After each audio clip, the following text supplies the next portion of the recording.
gatshme, mendoj unë, për të vënë pikpyetje dhe për të ngritur shqetësime të shëndetshme dhe konstruktive mbi një reformë e cila është në vitin e 7 të zbatimit konkret, flas për drejtësinë speciale, dhe në vitin e 10 të votimit politik në parlament. Pra ka bërë një copë rrugë të madhe, dhe cila na ka treguar se së bashku me pjesën tjetër të drejtësisë, ka prodhuar një situatë e cila është krejt larg atij premtimi fillestar që do të ndërtojmë një drejtësi e cila do të shëndosh plagat e drejtësisë vjetër dhe do të ofrojë standarde për shqiptarët. 200.000 dosje nëpër gjykata. Njerëzit e thjeshtë që nuk gjejnë drejtësi përveç se sërish me lek. Institucione drejtësie, drejtësi speciale që realisht janë më shumë fantazma se sa institucione.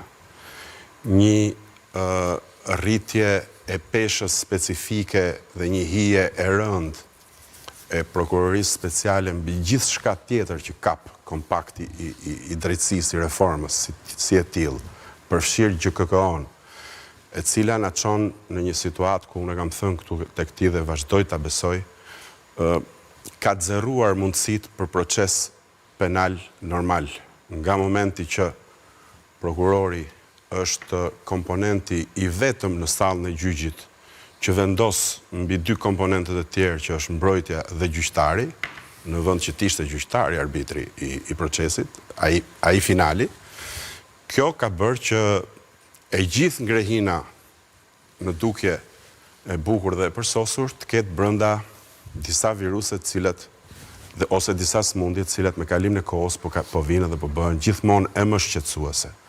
Në këto kushte unë them që nuk është e rastit që ky krah politik që ishte sponsori i reformës dhe për shumë vite mbështetësi i vetëm i saj, sepse pala tjetër dihet e quan SPAK, e quan të... Vazhdon. Patjetër, vazhdon me këtë lloj apelativi.